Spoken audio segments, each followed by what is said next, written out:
Estamos de volta ao segundo bloco do Antenados do Geral. Estamos falando sobre louvor. Quando nós falamos sobre louvor, o primeiro bloco abordamos que música é um detalhe, talvez, do louvor, né? Os cânticos faz parte do louvor, mas louvor a gente faz continuamente todos os dias.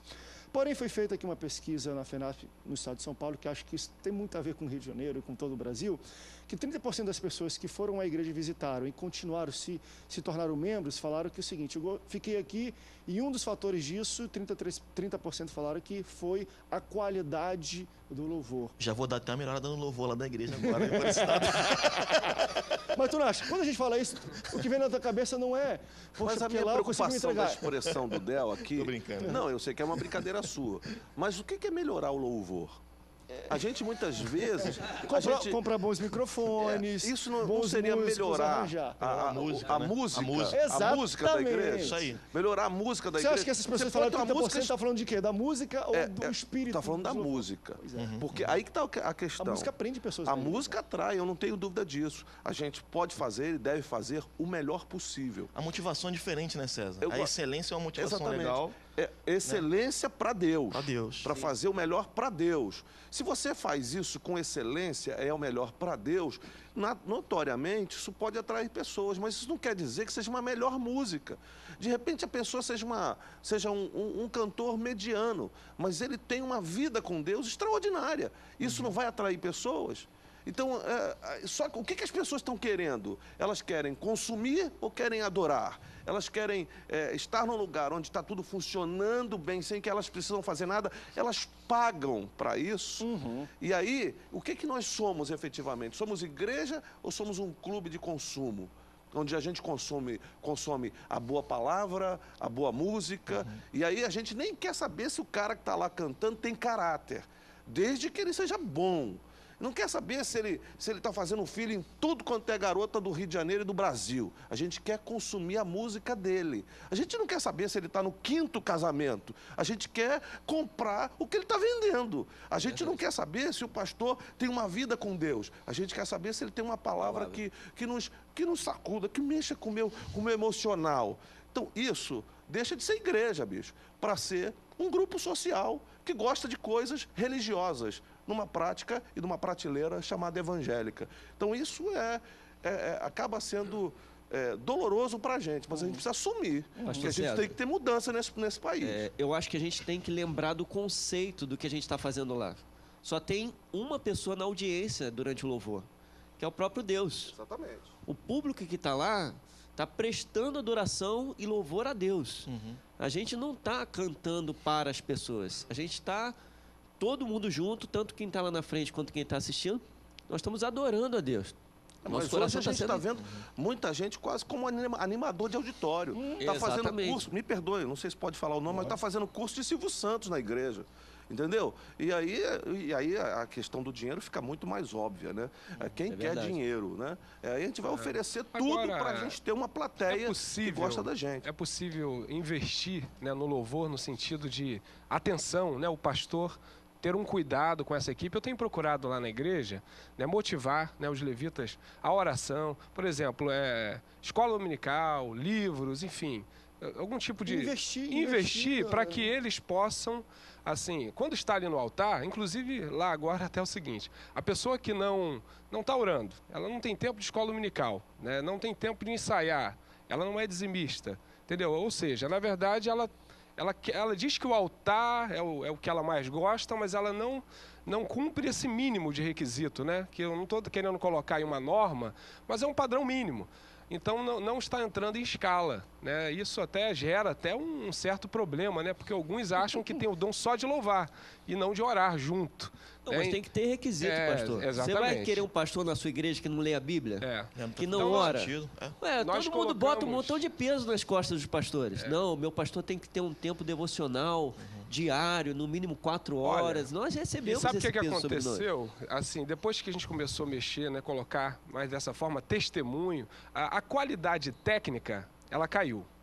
Mas interessante, nós sentimos nitidamente pessoas não cristãs entrando na igreja, pessoas que há muito tempo resistentes, sabe, vindo no altar e aceitando a Cristo. E eu acredito, sinceramente, tudo bem, a palavra é um conjunto, mas quando você arruma o altar, né, você começa a olhar para o lado espiritual, é nítido que o quebrantamento ele vem porque é o Espírito Santo que convence o homem, né, de pecado, aquela atmosfera ali, porque quando Deus, eu entendo assim, Deus está em todo lugar, mas há momentos, né, em que, sabe, Ele manifesta a sua... Alguém, tem gente que vai chamar Shekinah de Deus, sabe, e quando isso acontece, até quem passa na frente é atraído. Aquela Quando um louvor, da atração, né, que eu acho muito interessante, João Batista era um pregador do deserto e as multidões iam para ele.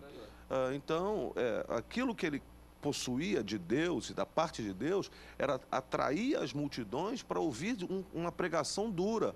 Raça de víboras, vocês são filho do diabo e vocês precisam se arrepender. Quer dizer, até a pregação mais dura acaba atraindo uma multidão pela verdade da vida de Deus naquele homem. Então, muitas vezes, claro que a gente pode sofrer com a questão de técnica, mas se você não conseguir aliar a técnica à vida de santidade, de compromisso, de comunhão com Deus, é preferível sofrer a técnica. Deixa eu até levantar uma questão sobre isso que eu acho muito interessante e algumas pessoas podem entender desse jeito. Sobre essa questão da Shekinah mesmo, de Deus, a presença, quando ele derrama algo especial durante um momento musical de louvor e adoração na igreja.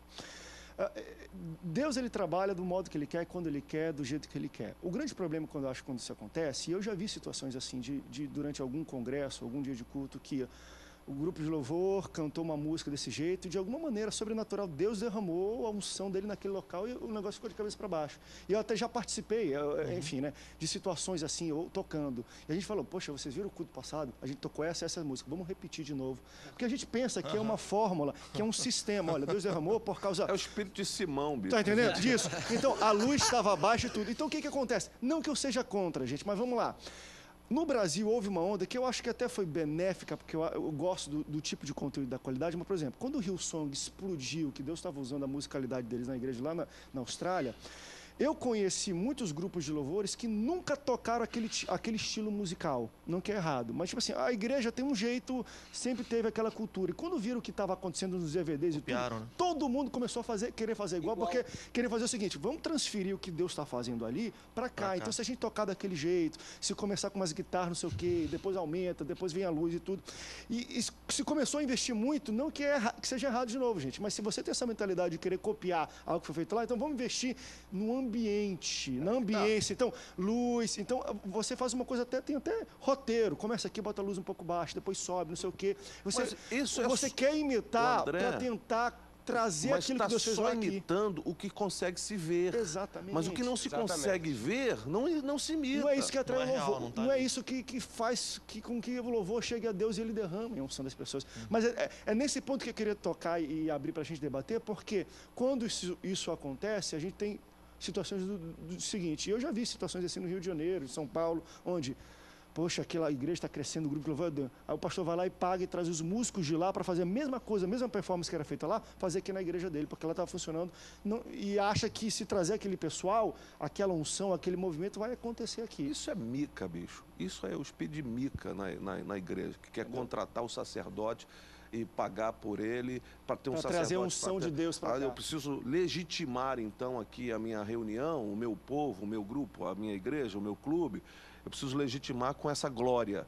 Então, eu compro, eu contrato.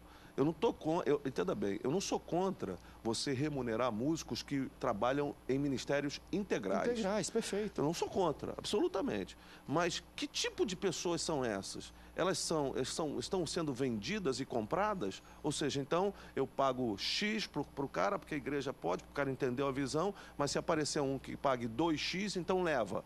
Então, ele é um profissional, ele não é necessariamente um membro da igreja. Não, mas é o que eu sou. Eu não tenho compromisso com aquilo que Deus está fazendo nesse ambiente. Eu tenho compromisso em remuneração. Então, a gente precisa ter cuidado nesse tempo, porque é o que nós estamos fazendo. E quando eu falo nós, eu me incluo na liderança da igreja que está fazendo isso, transformando a igreja no absoluto clube social de encontros religiosos que Deus acaba sendo se Deus gostar, tudo bem. Mas o importante é que o povo goste, que o povo venha, que o povo consuma tudo isso que eu estou vendendo aqui. Então, Mica, ele faz exatamente isso. Ele cria um Deus para ele contrata um sacerdote para ele. Primeiro ele coloca o filho, mas não dá certo. Depois ele contrata um sacerdote, e esse mesmo sacerdote contratado vai ajudar os outros das outras tribos a roubarem aquilo que ele tem e vai embora. E é isso que tem acontecido nos nossos dias. Com o outro lado, outro personagem é Simão, que quer comprar a mágica daquele negócio que está acontecendo. Então as pessoas estão vivendo exatamente debaixo do espírito de Mica, debaixo do espírito de Simão. E a gente vai levando isso naturalmente como se estivesse tudo bem, mas não está. Eu acho que as igrejas estão tentando identificar o perfil da clientela, né? Isso. E se enquadrar naquele perfil da clientela, né? E atrair essa clientela, né? Então, não desenvolvem mais uma mentalidade não de cliente na igreja, mas de servo, né? De gente que está ali para fazer o serviço, né? Que é a palavra americana para culto, né? Para cultuar, é servir. Né? Então, se você abandona esse conceito, você vai cair na mentalidade de clientela. Eu acho importante, André, também, a gente frisar o seguinte, que a gente não está aqui num discurso pró-mediocridade musical na igreja. Exato, exatamente. Tá? A gente não está aqui nesse discurso. O nosso discurso aqui é para levantar valores que estão se perdendo. Não é para fazer cair o valor da excelência dentro da igreja. A gente sabe que em toda cultura, a música cultua, certo? Cultua aquilo que os seus artistas têm como valores essenciais para a sua vida. Por exemplo, quando você vê um cara falando do Rio de Janeiro, vejo o Rio de Janeiro, braços abertos, sobre a Guanabara, né? O cara está falando da cidade dele porque ele fica maravilhado quando ele vê. Está louvando a cidade dele. Ele está fazendo um louvor àquela cidade. Então, a música é muito importante nesse processo. É muito legal a gente ter música de qualidade, com gente boa, mas não a qualquer custo. A gente só está falando isso para que esses outros valores, que são os valores do reino, que eles voltem a fazer parte desse métier da nossa música. Né? Quanto à questão de consumismo, eu acho que só o fato de a gente ter escolhido momento de louvor e não momento de adoração, já diz que você quer receber algo. Porque o louvor tem a ver com aquilo que você recebe de Deus. Então, a adoração é reconhecimento do Senhor.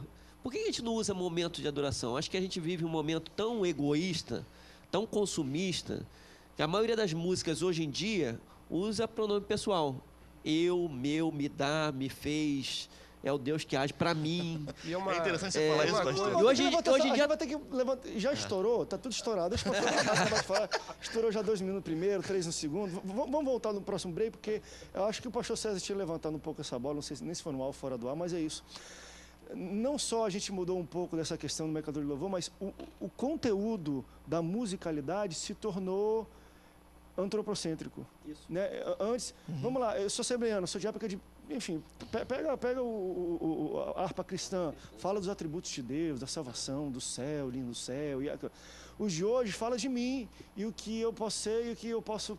Enfim, atropelar os outros, eles vão estar lá embaixo olhando para mim, e vão estar chorando e batendo palma, porque eu sou... A gente está fazendo louvor ao homem, ao que Deus pode fazer com o homem, não ao que Deus é. Mudou até um pouco desse conteúdo e se tornou o que a gente está falando, um gênero musical. Não é mais talvez uma música para exaltar o Senhor, se tornou um gênero musical. A gente importa tudo isso, Jesus, né? Vamos falar um pouco sobre isso. Estouramos aí 10, sei lá quantos minutos. Vamos um rápido intervalo, daqui a pouco a gente volta, não sai daí. Antenados voltar já já.